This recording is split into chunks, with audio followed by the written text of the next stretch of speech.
നമസ്കാരം. പ്രവാസത്തിൻ്റെ നേരും നിറവുമുള്ള കാഴ്ചകളും കഥകളും പ്രവാസിയുടെ അനുഭവങ്ങളുമായി സ്വാഗതം ഗൾഫ് ദിസ് വീക്കിലേക്ക്.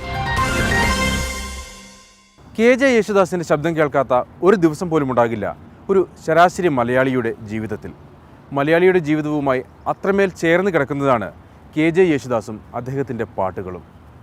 മലയാളിയുടെ പ്രിയപ്പെട്ട ഗാനഗന്ധർവൻ്റെ ജീവിതത്തെക്കുറിച്ച് ഗവേഷണം നടത്തി പ്രബന്ധം തയ്യാറാക്കിയിരിക്കുകയാണ് പ്രവാസിയായ ഹിതേഷ് കൃഷ്ണ. യേശുദാസിൻ്റെ പ്രിയ ശിഷ്യരിൽ ഒരാൾ കൂടിയാണ് ഹിതേഷ് കൃഷ്ണ. പണ്ടു പാടിയ പാട്ടിലൊരെണ്ണം ചുണ്ടിലൂറുമ്പോൾ സംഗീതത്തോടുള്ള ഉപാസനയാണ് ഹിതേഷ് കൃഷ്ണയുടെ ജീവിതം.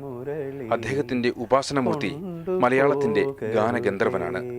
KJ യേശുദാസിൻ്റെ പ്രിയ ശിഷ്യരിൽ ഒരാളായ ഹിതേഷ് പഠിക്കുന്നത് അദ്ദേഹത്തിൻ്റെ ജീവിതമാണ്.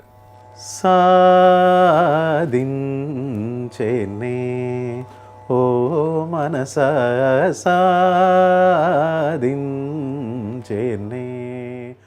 യേശുദാസിനോളം ഹിതേഷ് കൃഷ്ണയുടെ ജീവിതത്തിൽ സ്വാധീനം ചെലുത്തിയ മറ്റൊന്നുമില്ല. യേശുദാസിന്റെ പാട്ടുകൾ കേട്ടു വളർന്ന ചെറുപ്പകാലത്തെ ഒപ്പം കൂടിയ ഇഷ്ടം. കുഞ്ഞുനാൾ തൊട്ട് തന്നെ എൻ്റെ ഒരു അനുഭവം എന്ന് പറയുന്നത് വീട്ടിൽ എപ്പോഴും അദ്ദേഹത്തിൻ്റെ പാട്ടുകൾ പ്ലേ ചെയ്യുന്നൊരു അവസരം. അപ്പോൾ ആ ഒരു സമയത്തൊക്കെ കുഞ്ഞിലെ എനിക്ക് എൻ്റെ ഓർമ്മ ശരിയാണെങ്കിൽ തരംഗിണിയുടെ ഒരു ചിൽഡ്രൻ സോങ്സ് ഉണ്ടായിരുന്നു. അപ്പോൾ അതിനകത്ത് കുറേ പഞ്ചതന്ത്രം കഥകളൊക്കെ പറഞ്ഞിട്ട് അതിനെ ബേസ് ചെയ്തിട്ടുള്ള കുറേ പാട്ടുകൾ. കൊടിയ വേനൽക്കാലം കുളങ്ങൾ വറ്റിയ കാലം കുതിച്ചും ചാടിയും രണ്ടു തവളകൾ കുണ്ടു കിണറ്റിനരികിൽ വന്നു. അതുപോലെ തന്നെ ഒരു പെപ്പി സോങ് ഉണ്ട് അതിനകത്ത്.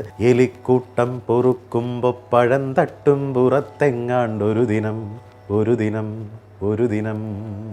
അപ്പം അങ്ങനെ കേട്ട് വളർന്നൊരു അവസരത്തിൽ എനിക്ക് എന്തെന്നറിയാത്തൊരു ആവേശമായിട്ട് മാറി. അപ്പോൾ ഇത് ഞാൻ വീട്ടിൽ പിന്നെ ഇതൊക്കെ റിപ്പീറ്റ് ചെയ്ത് പാടാൻ ശ്രമിക്കുകയും അത് വളരെ ഒരു ആവേശമായിട്ട് തന്നെ മാറുകയാണ് ഉണ്ടായത്. ചെങ്ങന്നൂരിൽ വെച്ച് യേശുദാസിനെ നേരിൽ കാണുന്നതോടെയാണ് പുനലൂർ സ്വദേശി ഹിതേഷിൻ്റെ ജീവിതം വഴിമാറുന്നത്. ഞാൻ 10th പഠിക്കുന്ന സമയത്ത് പിന്നെ എൻ്റെ അമ്മൂമ്മയുടെ ഒരു ആഗ്രഹമായിരുന്നു അടുത്തുള്ളൊരു കൃഷ്ണൻ്റെ അമ്പലത്തിൽ ഒരു അരങ്ങേറ്റം ചെയ്യണം എന്നുള്ളത്. ചെങ്ങന്നൂർ രാഗമാലികയിലെ ബിൻലേട്ടൻ അത് വളരെ ധൈര്യപൂർവ്വം ഏറ്റെടുത്ത് അങ്ങനെ ആ അമ്പലത്തിൽ ആദ്യമായിട്ട് ഒരു പ്രോഗ്രാം നടത്തി. ആ പ്രോഗ്രാമിൻ്റെ ഒന്നര ആഴ്ച കഴിയുമ്പോൾ അച്ഛൻ വന്ന് പറയുകയാണ്, നിനക്ക് ഭാഗ്യമുണ്ടെങ്കിൽ ദാസേട്ടനെ കാണാൻ ഒരവസരം കിട്ടും, നീ പ്രാർത്ഥിച്ചു, മനസ്സൊരുക്കി പ്രാർത്ഥിച്ചു എന്ന് പറഞ്ഞു. പിന്നെ അന്ന് തൊട്ട് അതിന് വേണ്ടിയിട്ടുള്ള ഒരു ആഗ്രഹവും പ്രാർത്ഥനയായിട്ട് മുന്നോട്ട് പോയി. അങ്ങനെ ആ ഒരു ടൈം കഴിഞ്ഞപ്പോഴത്തേക്കിന് അച്ഛൻ വന്ന് പറഞ്ഞു, ശരി ഇത്രാം തീയതി നമ്മൾ ചെങ്ങന്നൂർ പോകുന്നു, റെഡിയായിരുന്നു എന്ന് പറഞ്ഞു. അങ്ങനെ ഞങ്ങൾ ഉച്ചയ്ക്ക് ചെങ്ങന്നൂർ എത്തി. ആ ദിവസം അന്ന് അദ്ദേഹത്തിൻ്റെ കച്ചേരിയായിരുന്നു ചെങ്ങന്നൂർ വലിയ മഹാദേവ ക്ഷേത്രത്തിൽ. ഞാനിങ്ങനെ ദൂരെ നിന്ന് മാത്രം കാണുകയാണ് അദ്ദേഹം വന്ന് ഇറങ്ങുന്നത്. എനിക്കൊരു ശരിക്കും പറഞ്ഞാൽ ഒരു പ്രഭയോടുകൂടിയൊക്കെ ആ ഒരു മനുഷ്യൻ വന്ന് ഇറങ്ങുന്ന ഒരു ഫീലിംഗ് എനിക്കുണ്ടായ അനുഭവമാണ് ഞാൻ പറയുന്നത്. ഞാൻ ശരിക്കും പറഞ്ഞാൽ എൻ്റെ കൈയെടുത്ത് ഞാനിങ്ങനെ തൊഴുതു അവിടെ നിന്നിട്ട് തന്നെ. ആദ്യ കാഴ്ചയിൽ തന്നെ ഹിതേഷ് യേശുദാസിൻ്റെ ശിഷ്യനായി മാറി. സംഗീതം പഠിക്കുന്നുണ്ട്, ഇങ്ങനെ ദക്ഷിണ വെച്ച് നമസ്കരിക്കണം എന്ന്. അപ്പം ഇദ്ദേഹം പറഞ്ഞു, അതെങ്ങനെയാണോ ഒരു ദിവസം പോലും എൻ്റെ മുമ്പിൽ ഒരു ഹാർമോണിപ്പെട്ടിയുടെ മുമ്പിലിരുന്ന് പോലും സംഗീതം അഭ്യസിക്കാതെ തന്നെ ഞാൻ എങ്ങനെയാണ് ശിഷ്യനായിട്ട് സ്വീകരിക്കുന്നത്? ഒരു ധ്യാനനിമഗ്നനായിട്ടിരുന്നിട്ട് ഒരു നിമിഷം കൊണ്ട് ചാടി ഇരുന്നിട്ട് ചോദിച്ചു, ഇവിടുത്തെ കിഴക്ക് എവിടെയാണ്? അങ്ങനെ അവിടെ കിഴക്കോട്ട് നിന്നിട്ട് എൻ്റെ പെട്ടെന്ന് പിന്നെ നമ്മൾ പ്രിപ്പയർഡ് അല്ലായിരുന്നല്ലോ. അപ്പോൾ അച്ഛൻ്റെ കയ്യിലൊരു ലക്ഷ്മി ദേവിയുടെ ഒരു സിൽവർ കോയിൻ ഉണ്ടായിരുന്നു. അത് വെച്ച് വെറ്റില വാക്ക് വെച്ചിട്ട് ദക്ഷിണ കൊടുത്തു, നമസ്കരിച്ചു. അപ്പം ഇരുന്നു. അപ്പോൾ അദ്ദേഹം പറഞ്ഞു, സംഗീതം പഠിക്കുന്നുണ്ടോ? അപ്പം ഞാൻ പറഞ്ഞു പഠിക്കുന്നുണ്ട്, ഇപ്പോൾ ഇത്ര വരെയായി. അപ്പം ശരി. അപ്പം സുരേഷേട്ടൻ പറഞ്ഞു, എന്നാൽ ഒരു പാട്ട് പാടാൻ. പാടിക്കോളൂ, അതിനെന്താന്ന് പറഞ്ഞു. അദ്ദേഹത്തിന് മുമ്പിൽ ഏത് പാട്ടാണ് നമ്മളെടുത്ത് പാടുന്നത്?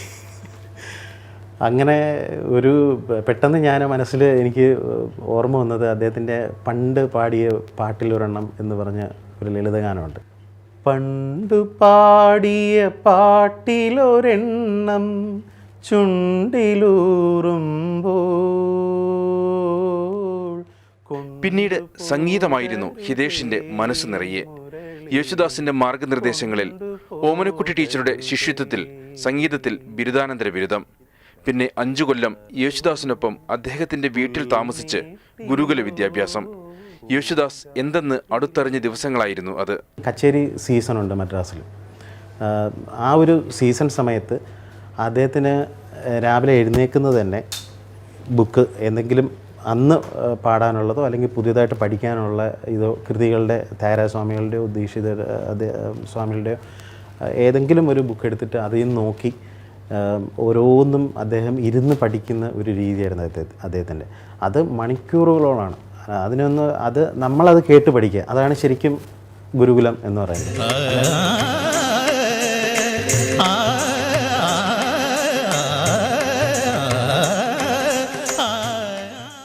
യേശുദാസിൽ നിന്ന് നേരിട്ട് ലഭിച്ച സംഗീത പാഠങ്ങൾ, അദ്ദേഹത്തിനൊപ്പം പാടാനും വേദി പങ്കിടാനും ലഭിച്ച അവസരങ്ങൾ, ഈ വർഷങ്ങൾ ഒരുപാട് നൽകി ഹിതേഷിന്. നവംബർ ഡിസംബർ തൊട്ട് മാർച്ച് വരെ കച്ചേരി സീസണാണ് മദ്രാസിൽ. അപ്പോൾ ആ ഒരു സമയത്ത് വിവിധ സഭകളിലൊക്കെ പോകാനും അദ്ദേഹത്തിന് അപ്പം ചിലപ്പം തമ്പുരു ഇടാനായിരിക്കും, അല്ലെന്നുണ്ടെങ്കിൽ അദ്ദേഹത്തിന് പാട്ടൊക്കെ എടുത്തു കൊടുക്കാനൊക്കെ ആയിട്ടുള്ള ഇതായിരിക്കും നമ്മളിരിക്കേണ്ടത്. അതിൽ പിന്നെ അതുപോലെ തന്നെ വെളിയിൽ മറ്റ് സ്ഥലങ്ങളിലും പ്രോഗ്രാമുകൾക്ക് അദ്ദേഹത്തോടൊപ്പം പോകാനൊക്കെ സാധിച്ചിട്ടുണ്ട്. എൻ്റെ മകനേക്കാൾ കൂടുതൽ ശ്രദ്ധയോടുകൂടി കൃഷ്ണ നോക്കുന്നുണ്ട്, എന്നെ വളരെ ശുശ്രൂഷിക്കുന്നുണ്ട്. ഈ കാലയളവിലാണ് യേശുദാസിനെ കുറിച്ച് ഗവേഷണ പ്രബന്ധം തയ്യാറാക്കണമെന്ന ആശയം മനസ്സിലേക്ക് വരുന്നത്. പ്രിയ ശിഷ്യന്റെ അഭ്യർത്ഥന യേശുദാസ് നിരസിച്ചില്ല. അദ്ദേഹം പറഞ്ഞു, ഇതുവരെയും ഞാൻ അങ്ങനെ ആർക്കും സമ്മതിച്ചിട്ടില്ല, പക്ഷേ നീ എൻ്റെ കൂടെ ഇത്രയും കാലം ഒരുമിച്ച് നിന്ന് പഠിച്ച് ആ ഒരു പിന്നെ എൻ്റെ കാര്യങ്ങൾ നേരിട്ട് അറിയാവുന്നത് കൊണ്ട് നിനക്കിത് ഞാൻ എഴുതാൻ അനുവാദം തരികയാണ് എന്ന് പറഞ്ഞു. സലാത്തുള്ള സലാമുള്ള അലാ ത്വാഹ റസൂലില്ലാ സലാത്തു. യേശുദാസിന്റെ ജീവിതം തന്നെയാണ് ഹിതേഷ് ഗവേഷണ വിഷയമാക്കിയത്. അദ്ദേഹത്തിന്റെ ജീവിതചര്യകളും സബര്യകളുമെല്ലാം ആ പ്രബന്ധത്തിൽ നിറഞ്ഞു നിൽക്കുന്നു. കണ്ണൂർ സർവകലാശാലയ്ക്ക് കീഴിൽ ഗവേഷണം പൂർത്തിയാക്കി പ്രബന്ധത്തിന്റെ ആദ്യ പ്രതി സമ്മാനിച്ചതും ഗുരുവിന് തന്നെ. കണ്ണൂർ സർവകലാശാലയിൽ നടന്ന പ്രബന്ധാവതരണത്തിലും മികച്ച അഭിപ്രായമാണ് യേശുദാസിനെ കുറിച്ചുള്ള പ്രബന്ധത്തിന് ലഭിച്ചത്. അങ്ങനെ ഒരു അവസരം ലഭിച്ചത് ഭാഗ്യമായി കാണുകയാണ് ഹിതേഷ്. അവിടെ എല്ലാവരും പല രീതിയിലുള്ള ചോദ്യങ്ങൾ ചോദിക്കുകയും പിന്നെ അതിനൊക്കെ എനിക്ക് വളരെ സന്തോഷത്തോടുകൂടി മറുപടി പറയാൻ കഴിയുകയും അവരെല്ലാവരും സന്തോഷം അത് ഏറ്റെടുക്കുകയും അതുപോലെ തന്നെ ആ ഒരു അവസാനം ചെയർമാൻ എഴുന്നേറ്റിട്ട് പറയുകയാണ്, എങ്കിൽ നമുക്കെല്ലാവർക്കും കൂടെ ചേർന്ന് ഹിതേഷിന് അങ്ങ് ഡോക്ടറേറ്റ് സമ്മാനിക്കുകയല്ലേ എന്നൊരു വാക്കോടു കൂടിയാണ്. അപ്പോൾ എല്ലാവരും തീർച്ചയായിട്ടും നമുക്കത് കൊടുക്കണം എന്ന് പറഞ്ഞിട്ട് അവരെല്ലാവരും സന്തോഷത്തോടെ കൈയടിച്ചത് പാസ്സാക്കി. ഒരു നേരമെങ്കിലും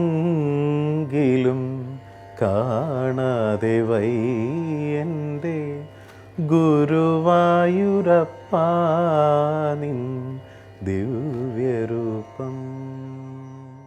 യേശുദാസ് നൽകിയ ഉപദേശങ്ങൾ ഇന്നും ഹിതേഷിന്റെ മനസ്സിലുണ്ട്. ഒരു കാര്യം മനസ്സിൽ ഓർത്തു, ഒരു മിന്നാമിനുങ്ങ് ആവാൻ ശ്രമിക്കരുത്. ഒരു ദീപമായിട്ട് തിളങ്ങാൻ എപ്പോഴും ശ്രമിക്കണം.